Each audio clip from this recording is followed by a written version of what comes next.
Welcome back to your favorite podcast, Two Qs in a Pod, joined by my co-host, John Webb. What a beautiful Thursday morning in Nashville, Tennessee. How are you doing, my friend? Yeah, it's fine. It's nice to finally get a semblance of fall. Football season has felt like it has just begun, and now that it's fall, you're getting into the meat of the schedule. It feels like so. It's great. Can't complain. Yeah, I think it might have even been you that shared yesterday. There are 49 straight days of football. Oh, goodness gracious, it's unbelievable. And I started it off yesterday. Yesterday was day one. Started it off with a nice 2-0 start with Conference USA. I mean, it's just wonderful. We used to always have Maction, which started in November, and that was always Tuesday, Wednesday, Thursday type deal. And now we get Conference USA doing the same thing with us, and it starts earlier. It's a real blessing, Sean. It is. Unfortunately, I had the Blue Raiders money line, not plus 2.5, so I lost my bet. So 0-1 yesterday, but nonetheless, it's a phenomenal day to wake up. We're blessed. Football is on for 48 days now in a row, and I can't wait. Yeah, I agree. And do you mind? I mean, if we just take a quick second, and the MTSU game yesterday was just a perfect example of things that grind my gears as just as a football watcher, as a knower of the sport somewhat. When you have a chance to go win the game and you decide that you're comfortable with where you are on the field and are okay letting a kicker decide the outcome from 40 plus yards away, especially in Irks college and me. especially not at a major Irks me. program. I don't get it. I mean, you drive the ball down the field. We see it all the You're time. you're down two. There's 2 minutes left. They have two timeouts. You decide that it's more important for you to basically take two knees and make them take their timeouts and then run a very conservative third down play call to run clock as well. You end up, best case scenario, that works. You give the ball back to them with a minute left up one, whereas you could have gotten two more first downs. Another first down guaranteed it, made the kick Kick be the the clock, last play of yeah. the game, maybe score a touchdown, don't have to worry about your kicker. And instead, they're comfortable settling for a 50-yard field goal, and obviously he misses it. Why would he not? But it just, sorry, that frustrates me. And you see it at every level of football, and it infuriates me. You need to play to get the best possible opportunity than to be conservative like that. But that's my tangent for the day. I'm with you. No, it really irks me as well, and you see it in the pros too. Yeah, Like instead of kicking, like people get comfortable with, okay, we have inside a 50-yarder, but it's not a gimme. And I understand that kickers are really, really good this year in the NFL, but at yeah, the same time, like I would much rather kick a 25 to 30-yarder and know that the statistics on that have to be way higher than a 45, 50-yard plus field goal. So I'm with you on that. It really, really irked me because I was on them money line, so I needed them to win. And if they get another first down, then they no longer have to worry about their timeouts and the clock. They can yeah. kick the game-winning field goal with no time And it's as a it expires. 30-something yarder as opposed to 50. But yeah, I mean, we have seen it in the NFL, and like you said, I do agree that kickers are much better now, and it's definitely much more secure and all that stuff. But I would argue that there's a higher likelihood you miss a kick than there is you turn the ball over. And so you might as well continue to play real football. And we saw it. Who was it? I forget who it was. We were on the other side. Oh, the Rams against the Eagles. They got two field goals blocked that were 40. They were under 40 yards. And I don't think they were necessarily playing for a field goal there, but you still see it. Like it doesn't guarantee a win. And so it doesn't matter what level you're at. You should always be aggressive until the last play of the game. I don't disagree, but at the same time, they had trust in their kicker, and I guess that was the game plan. It was poorly executed. So let's not continue to reflect on last night. We can Yes, reflect on this sorry. past weekend. It was a phenomenal weekend, birthday Yes. weekend. Chipped in twice on Friday playing golf, so Come it was on great all now. around. Surrounded by love and words of affirmation by all my friends and closest people to me. It was a great weekend. Unfortunately, the doors fell short in the second half. They put up a good showing. Diego did not play well, but you can't go shut out in the second half and expect to win a game on the road, especially like Tuscaloosa. Yeah, I think it's almost frustrating but comforting at the same time that we are the reason why we lost, which is crazy to say that Vanderbilt playing Alabama. It's not because they are better than us.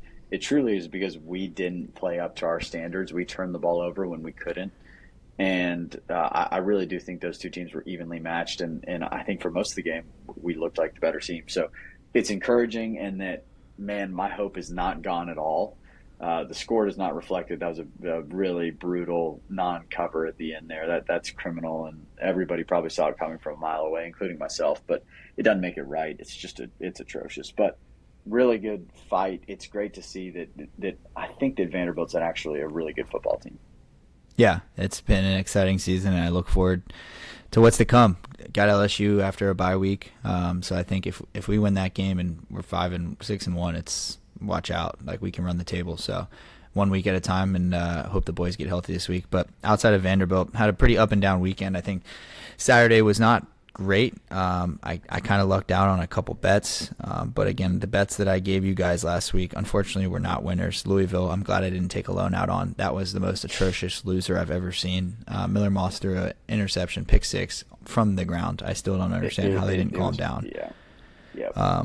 But nonetheless, it was just a bunch of freak plays, and I guess Virginia is better than I gave them credit for. Now, ultimately, I still think Louisville was the right play, but sometimes that happens. So that and Virginia Tech losing at home to the Wake Forest Demon Deacons, who hadn't played a road game yet, was pretty atrocious on my end, being 0-2 there. But I will say we bounced back nicely. I tailed you on, who was it? You gave me a free winner out there somewhere. Clemson. Yeah, it was Clemson. That was superbly free. I think they got up like 28-0 in the first quarter, so yeah, didn't really sweat that. Didn't even really follow it. That was a wonderful start. I think that the start of Saturday was definitely the best for me. Taking Clemson there, taking Wisconsin plus 17.5. Got a little hairy there at the end, but a good win. Very. And then Cincinnati was a great home unranked against a ranked opponent win. Can we go back real quick? Yeah. What was Michigan doing? Wisconsin wasn't using timeouts, and they're still trying to score. They were throwing the ball with seconds left. It was I wish it was a touchdown game, and that coach threw a pick six, and he was fired because of that. Because that was just idiocracy. They are abiding by what I quoted earlier, and that you should be aggressive until the last play, I guess. I don't necessarily mean it in that situation, but yeah. But it was as if they were actually trying to cover, and Wisconsin had laid down, and they weren't calling timeouts, and it was just so frustrating to me. Like, at least run the ball. Like, they were throwing passes. But you know what? As a Wisconsin backer, I'm really proud of our guys for earning it. You know, Me too. That's what they did, and so they had to do it for all 60 minutes. You didn't think it would have mattered, but it did, and I'm proud of them for continuing to fight, even though they knew they were out of it. But everybody knows the spread's all that matters. Right. Yeah, good teams win, great teams cover. Yep. Anything else? Oh, I'll say, so obviously after that Alabama touchdown with 20 seconds left, I was pretty distraught and in quite a hole. And so I just went full tilt mode, as I mentioned on the podcast last week, that Duke on the road at Cal was one of my favorite bets of the weekend. And I took it and went to sleep. Cal got up, I think, 14-0 or 14-7 early, hammered it, went to bed, and woke up a winner. So it was nice. I got that done for you. I stayed up. I was on the East Coast. I appreciate you. I still stayed up for that entire game just because I knew that you needed it, and I may or may not have needed it myself. So, such a good man. Yeah, selfless of you. There are two games I want to touch on too, and this actually blows my mind.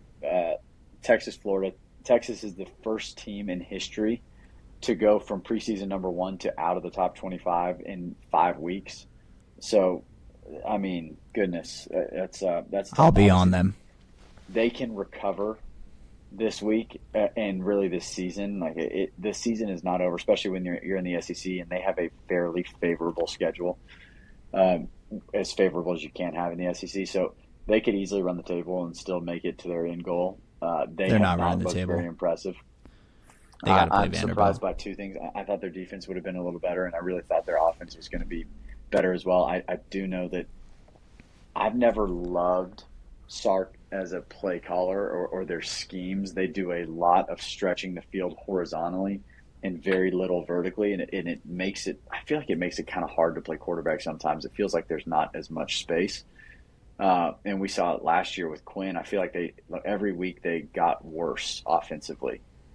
And it feels that way now too. I know part of it – people forget that it is still – I know Arch played a couple games last year, but he really has only played like 6 games in college football. Only 3 of those have been against decent teams. So for his sake, I really hope that he improves. But really impressive win by Florida. They clearly have not given up on their coach. That was impressive. And then the second one here is Penn State also goes from preseason top 5 to unranked.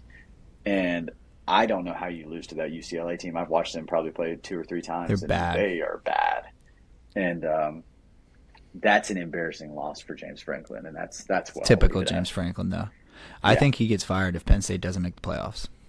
I mean, this is to me, this feels so much like Mark Richt at Georgia, however many years ago that was. He was there for forever, and they continued to win 9, 10 games, but they weren't making it to the national championship. They couldn't win the big games, and Yep. it was kind of like, what do you do? Because you should be happy with the 10-win season, but obviously, when you do it enough, you want the next step, and that's Right. where they are. So I agree. I think that if they slip up any other time the rest of this year, I think he's probably gone. Yeah. Well, yeah. I again, good job, Florida Gators. I was on that going back to the well. I think that was the only bet in Duke I gave out last week that were winners. So we'll be better this weekend. Looking ahead, anything else in recap? No, just the other two things. I apologize for saying Houston. That was a mistake. They didn't do a very good job. How is And your then teaser? we don't we don't we don't talk about those things. I don't think did I put one? Yeah, I try to forget those things. I think I might have lost that one, but Yeah. I will say We'll move on. Florida State, I believe, was the right play as well. Uh, they got Gosh, go for the outclassed by touchdown. Miami, but yeah, that's frustrating. I mean, you're going to lose that game anyway. You're at the 19-yard line. Please try at least try one shot at the end zone. Don't just kick a field goal right there. So that was I tough. can't. Yeah, but I also beggars can't be choosers. I can't tell you how many times I've backdoored on a early field goal and the team's out of the game and they just kick it and then onside Oh it. So yes, yeah. It it all happens comes both ways. back. Yes, that's right. That's right. We're not upset, but I think that's it for me. Yeah. Well, not a whole lot this coming weekend, but we do have the Red River rivalry, so we will get into that. And I know that's close to your home, so let's jump right in. Yeah, I'm actually going to argue that I think this is one of the better college football Saturdays. You have great games at every slate because the Big Ten finally has a few good games too.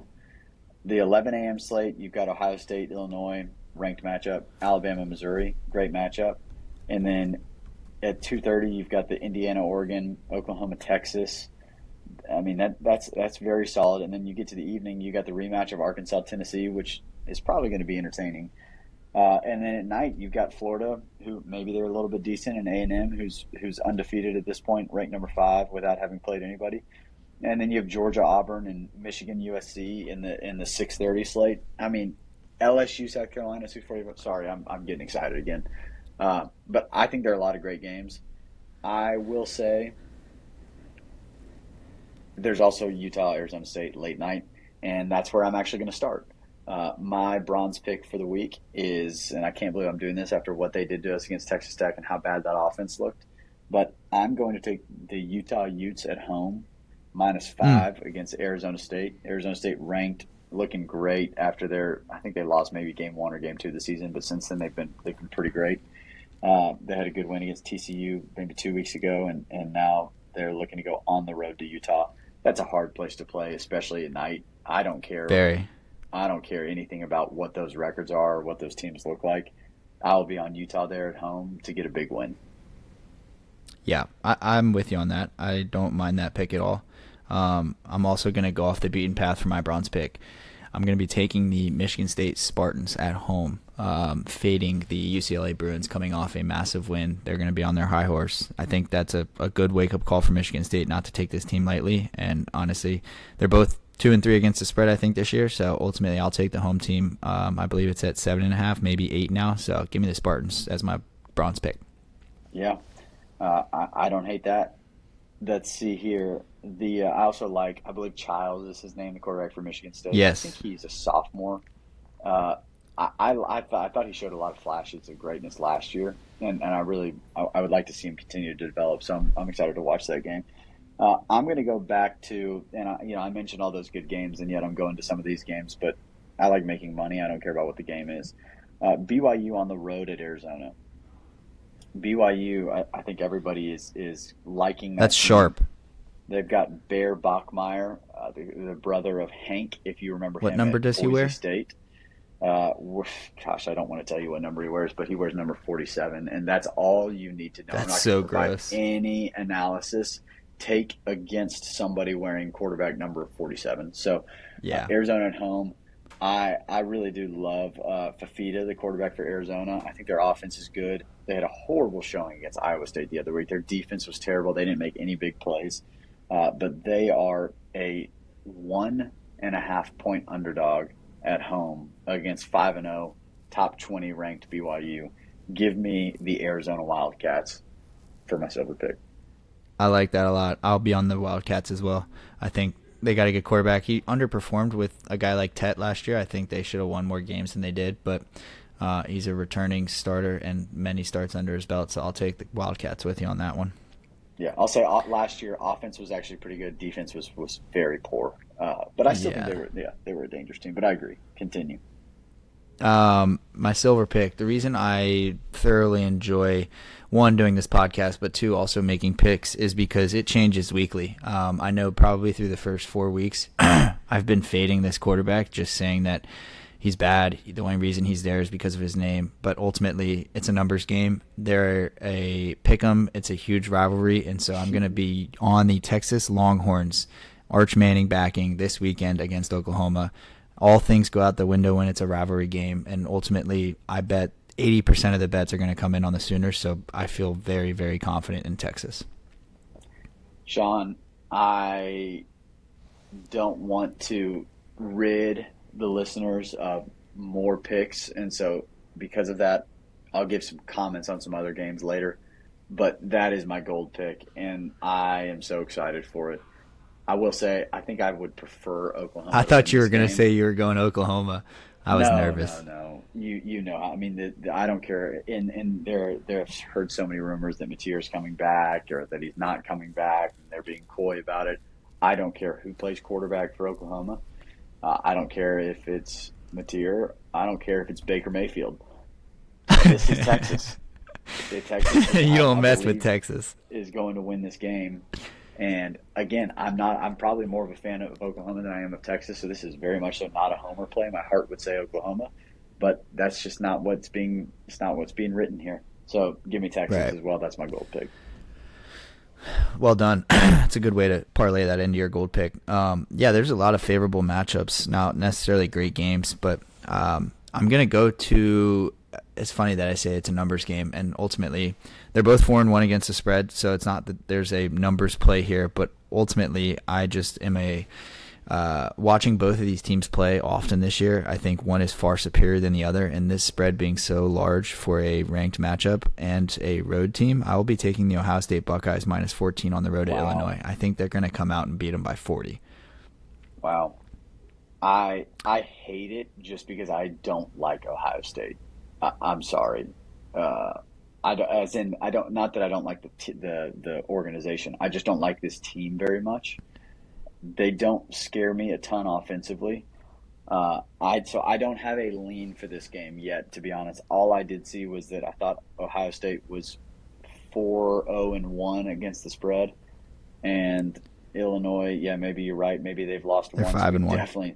We definitely know they lost against the spread to Indiana. So I Yeah. feel comfortable saying that. But either way, yeah, that's. I don't think Illinois is a great team by any means. So I don't, and I feel like Ohio State hasn't really blown people out in a way that you would expect. They've played some great defense and they've played good enough offense, but they haven't really put it all together in one game. So I'd be terrified if I were betting Illinois here. So I'll probably be away from that one. But Yeah, it's more of a Illinois' defense is really, really bad. I think they're maybe like 100th in points allowed. But that's to say, I like Julian saying I think that offense is at least can move the ball. And then when you talk about one of the best defenses in the country, this game is going to be 28-3, 31-10. I think Ohio State covers 2 touchdowns with ease. yeah, if that's the case, should we take the under? I mean, Ohio State very well might score 50 on Illinois, so I would not. Yeah. You know, I think some of the best bettors in the world bet over unders. I'm not one of them because I think it's the most miserable thing to cheer for during a game. It's all also I'm tough to doing have a is- bet that loses in the first quarter. I mean, Yeah, I just don't if you enjoy take the playing under in and that it game. goes crazy, or Yeah. vice versa. You take the over and no points are scored by halftime. It's like, what are we doing here? I don't like losing bets before the game is over. Unless we're talking first half team totals, then that's free money. That's free, but only overs, never unders. Yes. Oh, no, no. Never an under better. Yeah. I'm a So sucker. there's always a chance. All you have to do is fall in the end zone once, right? Those are the best kind of bets. Moving on, though. So there's a couple other games that I wanted to touch on, and I want to get your opinion on. A&M Florida. Obviously, I've been a backer of Florida. I've been on A&M a couple times this year. They were good to me against Notre Dame. They were good last week against Mississippi State. 7.5 just seems like a lot for a conference opponent who I think majority of the public is going to be on A&M. So I feel pretty confident in siding with Florida here. But again, I like Marcel Reed a lot, and I like A&M. But again, I think it's very A&M for them to come out hot, have this national champion image, and then kind of fall off, go to the playoff, Yeah. and then lose early to a Penn State or somebody not worthy of them losing to. So I'll be on the Gators. I wanted your opinion on it, though. Yeah, I actually was. I thought that the game on Saturday against Mississippi State, I thought that line was crazy. Once it got to 17, I realized it's probably best to take A&M, even though everything in my Yeah. body told me that wasn't going to happen. And then I watched part of the first quarter, and I looked midway through the second quarter, and they're down 3-0. That is the score. I'm like, this is Yeah. classic A&M. Everybody finally thinks they're good. They're playing a reasonably weak SEC A team. team that was 5-0 against the spread. And it's 3-0. I'm like, well, there's the classic A&M where everyone thinks they have national championship hopes. All of a sudden, they're done. And they fought back and played an incredible second half. They did. This is a weird line for me. I think the line is correct.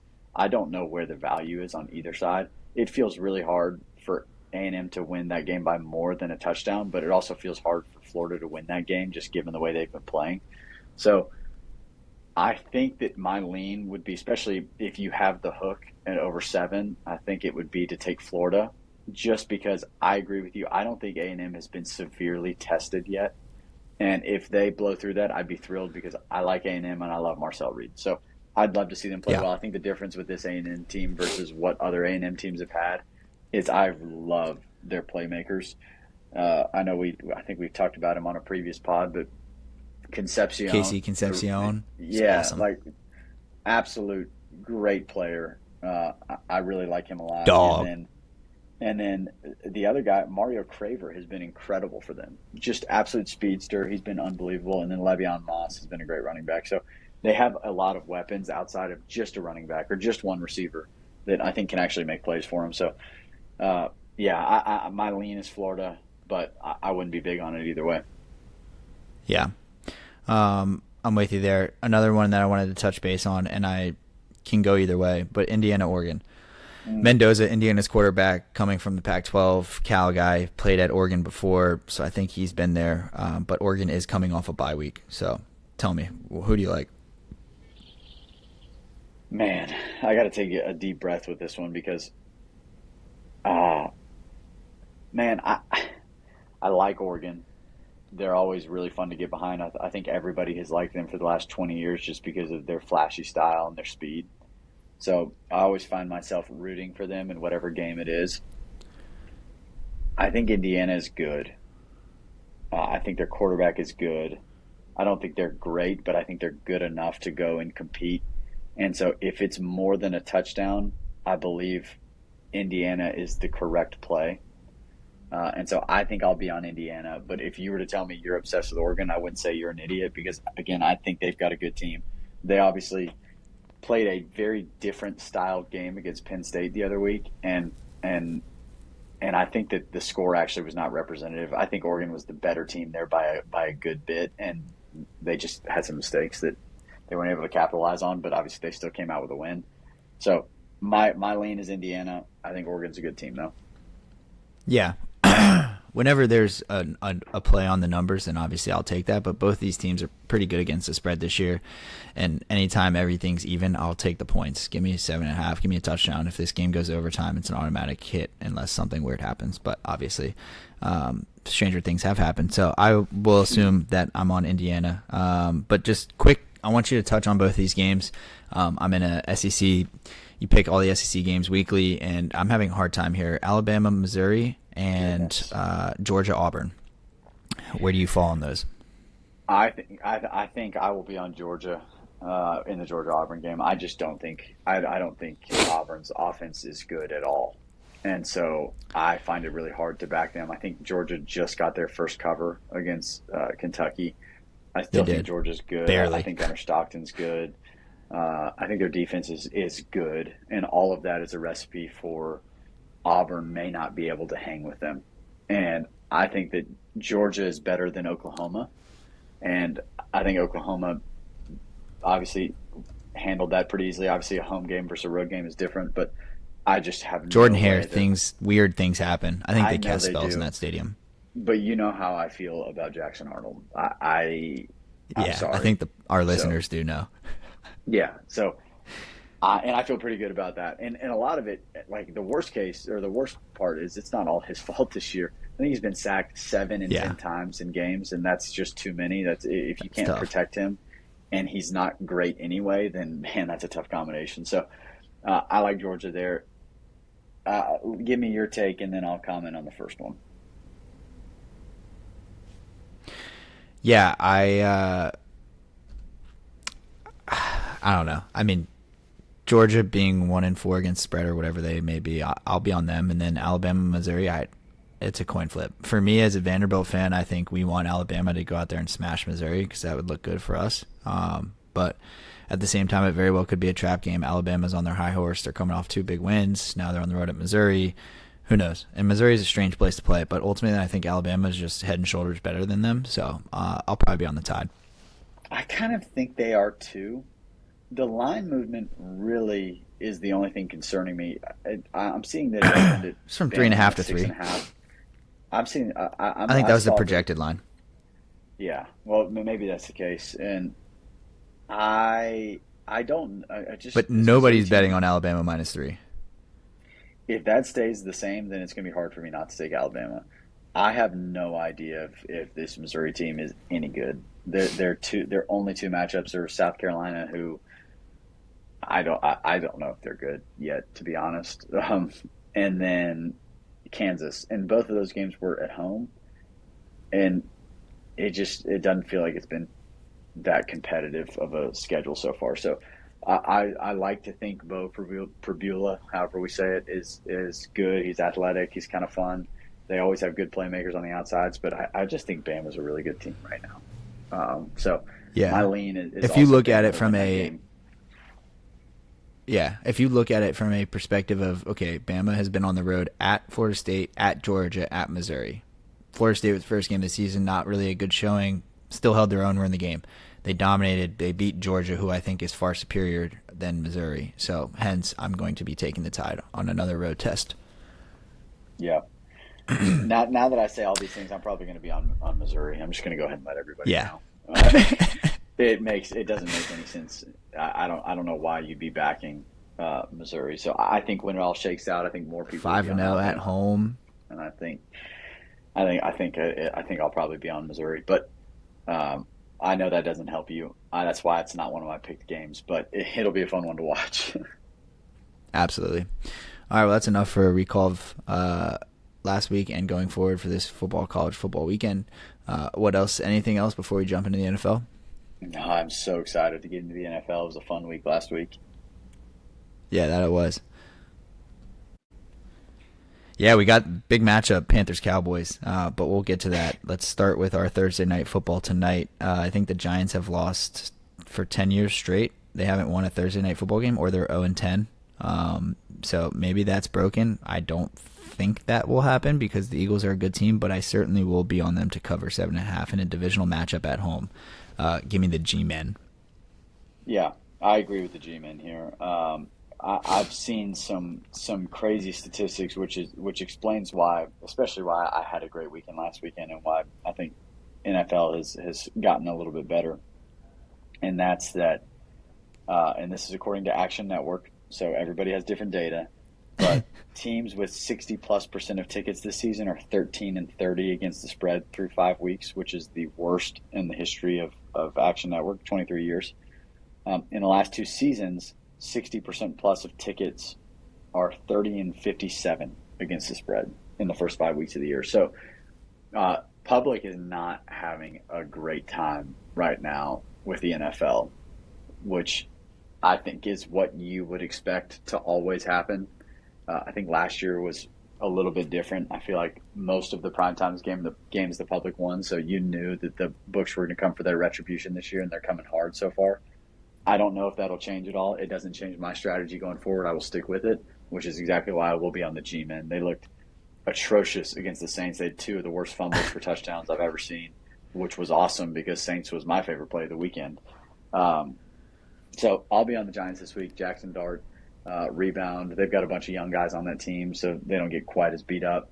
And the Eagles, I don't know what's going on with them right now. I don't think their offense is very good, and I don't know if it's I don't know if it's a connection thing. I don't know if it's a scheme thing. I really don't know. But There's something going on in that locker room. they could come out tonight and win by 50 or lose to the Giants, which is wild. But that's also the state of the NFL just in general. But yeah, the whole thing with they've had 3 games, I believe, with passing yards of under 150, and a couple of those were barely over 100. So the receivers are getting a little fed up, and they've got some superstar receivers, and so I don't know what's going to happen with that team. I'd be thrilled if they imploded for so many reasons. I'm tired of them already, but unbiasedly, I'll be taking the Giants here as well. Love it. Well, looking on to Sunday, we get to start off our Sunday mornings again with another 8:30 kick between the Broncos and the Jets. Jets being 0-5. I mean, give me that team plus 7.5. They'll got to cover 1 point in time this year. So I think both teams are like 2-3 against the spread. But yeah, I am exhausted as well. But I'm not betting on them because they're the Jets. I'm betting on them because they're 0-5. Yeah, this is one, and I mean this. I will probably take the Jets. I will take them the night before. I will forget that game is on TV, and when I turn on Red Zone at noon after church, I'll forget that game ever happened and hope to see that the Jets only lost by 4, and I'll be thrilled. But right. I'm not expecting much from that one. No, I won't be watching it. That's for sure. Yeah, there aren't a ton of NFL good matchups. I think there's a phenomenal weekend of amazing matchups at noon is what I was going to go with. There were some opportunities for some great matchups. I think the Rams-Ravens was supposed to be awesome. Obviously, it looks like Lamar's not going to play. Seahawks-Jags is a good game now. Both those teams I want to hear your take on that. Seattle was my biggest letdown on Sunday, and so and we haven't even before I get on that, let's talk about last weekend real quick. Goodness gracious! Largely because for me it was the first time so special. I mean, it was spectacular. We started Thursday with an easy 49ers cover. That was blast. Straight up win as well. I think I had 2 losses the whole weekend in the NFL. Vikings-Browns was brutal. I got a bad number. I got it at 3.5 for the Browns, and they were winning the entire game. And, of course, they give it up at the end and lose by 4. I'd be – goodness. I would have bought Google, the whole company by now if they'd covered that. But Texans-Ravens. Rename it to John Webb search engine. Yeah, that's it. That's exactly right. Who needs AI when you have John Webb? Texans-Ravens. Who's Watson? Easy. Texans-Ravens was easy. The Texans were phenomenal. That was an easy money line play. That was payback from last year. Cooper Rush-led Ravens. Panthers-Dolphins, also easy. Never a doubt Panthers were going to win that game. There's a little doubt. They started out down, 17-0, 21-0, whatever. Just a little bit, yeah. But you always believe in Bryce Young. You knew he had it. Eagles-Broncos, what a blast. Goodness, having the Broncos plus 4.5 so fun. As well as money line.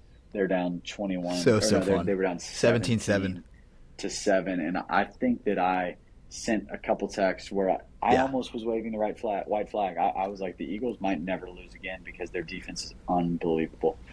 And it is unbelievable, but they lost. And I was thrilled by that. Cowboys, really easy win on the road, which, to be honest, that was a trap play. The Jets were definitely the right play in that game. But yeah, that scared me. Cowboys. And they got it done. Biggest play, Saints, was they were minus 1.5. A winless Saints team that had never led, I think, this year, were a 1.5 point favorite at home against the Giants. Easy. The only one that was tough, Seahawks-Bucks. Man, I still don't even know what happened there. The Seahawks was the probably like the sharpest play of the weekend, I would say, in Yeah. terms of where sharps were way Mm. different than the public. It was minus 3.5 against an awesome Baker Mayfield led Bucks. And the Mm-mm-mm. Seahawks had a chance. They were down big to start. They fought back, and then neither defense got to stop the rest of the game until Sam Darnold accidentally hit a helmet while he was trying to kind of dirt the Can't ball, believe that. and we all know what happened after that. So that was tough. It was still the right play. Man, it would have made for a magical weekend. But I'm just going to continue on real quick. The Lions Bengals. Bengals are going to cover eventually. I think that one. I don't think people really paid attention. But Commanders with a great road win against the Chargers. I was on them +3 there. And then my favorite was the Patriots on the road at the Bills. Drake May, welcome to the NFL, young man. You deserve your flowers because that was a great performance. And then Yeah, he balled. lastly, the Jags with a phenomenal win on Monday night. Another one of our plays. So it was. I mean, you look at that. I think we probably went 8-2, and the majority of our And I bigger lost plays money. won. So it was. I thought it was a great weekend. But any comments on any of those, or we can go back to them this week. No, I mean I was on that roller coaster ride with you. All those winners, Seattle. So let me just say this: my downfall Sunday was when DeMarcado dropped that ball. I had a touchdown, anytime touchdown parlay that he was the last leg in. I had the Cardinals in my survivor, and when he dropped that, I was like, they're gonna lose this game. And then weirder things happened. They got the interception, but then they fumbled it into the end zone, and the Titans recover it. So that really hurt, and all why that happened. Yeah, the Bucks got a Levante David made an unbelievable play. Back was turned to the quarterback. Literally was in his like rear view vision. Just put his hands up and made a great catch. Sam Darnold played the game of his life. So those two were pretty brutal.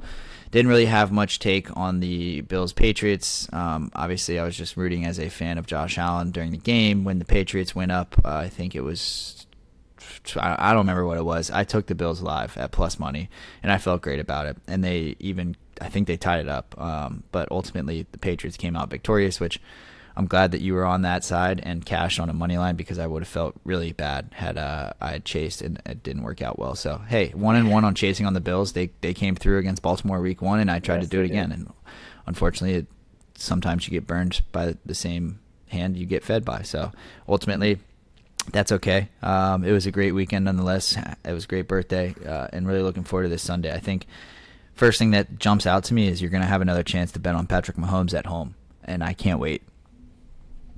Another chance. I mean that doesn't happen very often. As somebody who's taken them 2 times in the last 7 years, that's an exciting opportunity for me too. I think that I'll be on the same side. I've As of got some. today, 93% of the bets, 86% of the bets, 93% of the money is on Detroit plus 2.5. Yeah, So actually, do sorry. what you Now that may I with think that. about it again, 100% that'll be the biggest play, and that might be, even though we don't talk about changing unit sizes, that might Yeah, yeah, be the I'm make or with you. break game, regardless of what else happens. I feel Yeah, good about Kansas City coming out in that one, especially with how good Detroit's looked. Um, so I agree there. I think that you I think mentioned a big matchup: Cowboys against the Panthers. I mean, I don't know if the rest of the country is going to care about that, but you and I are going to care about that because that's a and big I game for each team. it is. And Carolina's undefeated at home, so I'm not going to get carried away. I still don't think they're a good football team, and ultimately, like Dallas has been in 3 trap lines. I think this is a trap line. The Jets game was a trap line, and the Bears game was a trap line. We know how the Bears game went. We know how last week went against the Jets. I don't know Yep. how this is going to unfold. I don't think I'm going to bet it. But if you're just talking purely ball, I'm going to take the Dallas Cowboys to beat the Carolina Panthers. Yeah. Straight up, -3. Yeah. So I think that's public right. is going to be on them, and I'm sure Sunday will roll around. I'll have some units to throw around, and I'll be on the Panthers just because they're at home. But ultimately, I'm not advising anyone out there to take the Carolina Panthers.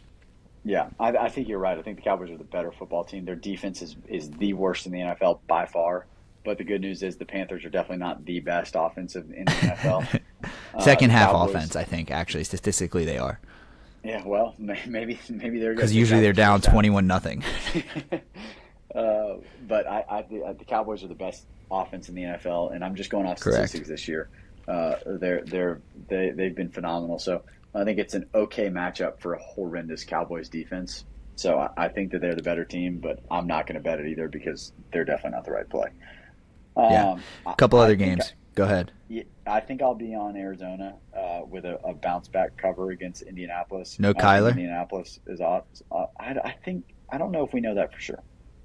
I rumor has it that Marvin Harrison Jr. got ecstatic when they talked about Jacoby Brissett starting. So apparently all the Wow. fantasy managers are going to go crazy when Marvin Harrison posts 9 receptions for 150 yards and 2 touchdowns, and it's like, Well, oh, it wasn't considering him, it was Kyler. I own him in every league. Talk about buying That'd low. be good. Every single league. I wouldn't complain too much. But either way, I don't care who plays. We always talk about it. We bet numbers. We don't bet teams. We don't Yeah. bet anything else. I think Indianapolis has been so good this year. I think this is a few too many points. I think Indianapolis still You want- probably wins, but you give me more than a touchdown deal. Yeah, I'll tell you on that. But you want to talk about getting points? How about a guy that went into Lambeau this year and won with a much less talented roster? Joe Flacco is a 14-point underdog. I know Yep. he just got there yesterday, but he's won in Green Bay this year with the Cleveland Browns. In what universe is he? You're going to give me 2 touchdowns now for that quarterback to lead now at Jamar Chase and T. Higgins? That's such an upgrade from Isaiah Bond and Jerry Jeudy. Like, Yeah, that's a no-brainer. I I'll think, be on I that think plus I could 14. argue. I could argue that's true. Those weapons are a little bit better. I could not agree more. I don't care. I mean, that dude has been in the NFL for so long. If there's He's anybody that can awesome. learn a playbook, I think it's him. Like we talked about, the only thing I worry about is that protection is abysmal. But I think they'll game The plan elderly around abuse, it. what'd you say? Yeah, putting Joe Flacco, almost 40-year-old Joe Flacco, behind that offensive line's elder abuse. That was one of the best tweets I saw when that trade was announced. But I mean, you've got to think he's salivating at the opportunity to throw a one-on-one ball to either T. Higgins or Jamar Chase. So, he's excited for it. He knows that he is being tasked with probably the last chance in his career to bring a team out of the depths into the playoffs. They need him to go win football games for 2 months before Joe Burrow comes back. He knows his job, and he has the opportunity to take them to the playoffs. He's excited about it. So I agree with you. I mean, who needs 14 points? Give me Flacco money line. I'll actually buy Google if that happens. I'm going to touch on just 2 more real quick, and then we'll let people go. I think Seattle's the right play at Jacksonville. I like Jacksonville's team. And I Yeah, really Jacksonville's like been what too they're doing good this to year. us this year. They've been really Yeah. good against the spread, so Seahawks that's on why the I asked road. that game. But it just scares me One traveling point cross spread. country. I guess Tampa just did it. Yeah, but going the reverse is a lot easier. Going from West Coast to play a 2 o'clock game or a 1 o'clock Eastern time game is definitely tougher. But I don't care. I think Seattle's going to travel decently well. And then we already talked about Kansas City's probably favorite play. Monday night we get another special 2 games again, and we have Buffalo going to Atlanta. I was all over Atlanta until Buffalo lost on Sunday, and now it makes me rethink that. But I still think that taking Atlanta at home off of a bye is probably the right call with the points. And then the second game, Chicago at Washington. It's just 2 kind of strange things. I think Chicago, we still don't know if they're any good. We still don't know if Washington is coming out of their little start to the year rut. I think that Washington wins that game. So I think I will be on the favorite in Washington. I'll be on the underdog in Atlanta. Yeah, you had a good point there, and I think I'm going to follow that. Buffalo coming off a loss. You know that I love Atlanta and Michael Penix, but ultimately it's a get-back game. They're frustrated. Somebody's got to pay for it, as we always say. So I'll probably be on the Yep. Bills. Yeah, fair. Fair. And I'm not touching the other game. So that's all I got for our listeners this weekend. Hopefully there's plenty of winners throughout that pod. And until next time, my friend, I enjoyed it. Always a treat. Anchor down.